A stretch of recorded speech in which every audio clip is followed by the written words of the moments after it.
Без малого месяц в Крыму работает новый премьер-министр автономии Анатолий Могилев. Его отлично знают на полуострове еще с 2007-го, когда спецназ по его приказу сносил палатки крымских татар.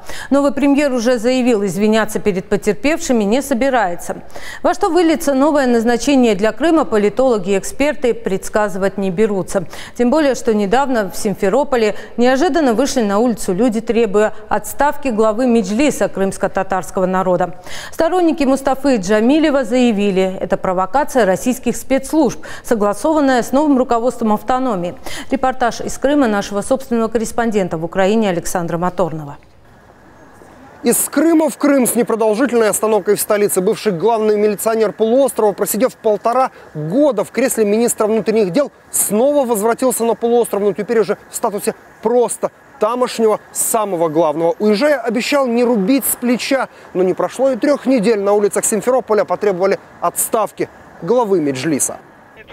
Он возглавляет объединение крымско-татарского народа последние 2 десятка лет. Политологи единодушны. Мустафа Джамилев, пожалуй, единственный человек, который за все годы независимости мог хоть отчасти гарантировать относительное затишье на полуострове, независимо от политической ситуации в Киеве. Требование уйти в отставку, говорят эксперты, прозвучало как гром среди ясного неба. Но только не для самого Джамилева.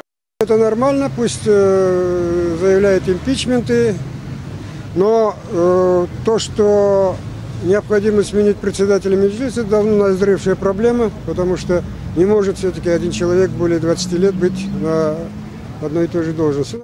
Политологи прямо связывают возможную отставку главы Меджлиса с приходом нового премьера.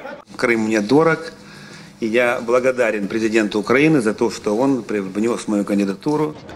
Он ему дорог еще с 2007-го. Тогда Могилев по решению суда сносил выстроенные самовольно торговые палатки крымских татар на Айпетре. К операции привлекли около 1000 спецназовцев. Результат – десятки избитых крымских татар. Сегодня в Крыму спокойнее не стало. Самозахваты земли, закрытые пляжи, Сталинобуз, Черноморский флот, крымско-татарский вопрос, пророссийские настроения.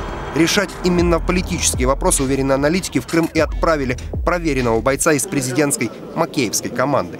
Дистанцироваться от крымской элиты и управлять регионом не исходя из сплетения каких-то интересов в автономии, исходя из реализации стратегии развития Крыма, исходя из реализации задачи управляемости региона.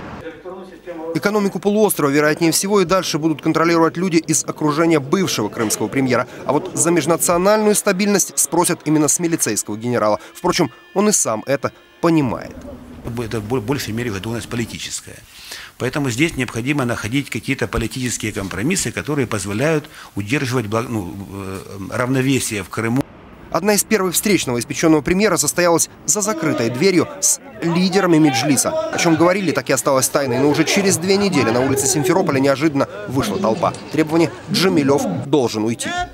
В договоренности с крымскими татарами и с пророссийскими организациями. При этом пресекать любые радикальные действия и заявления как с одной, так и с другой стороны. Впрочем, даже если Меджлис возглавит лояльный новому премьеру человек, Могилеву все равно придется ежедневно маневрировать и искать общий язык и с татарами, и с их оппонентами из русского блока. Иначе на предстоящих парламентских выборах партия власти может не досчитаться голосов в Крыму, который всегда считался форпостом действующей власти. Александр Моторный, Юрий Никифоров, Киев, Симферополь, Украина. Канал ПИК.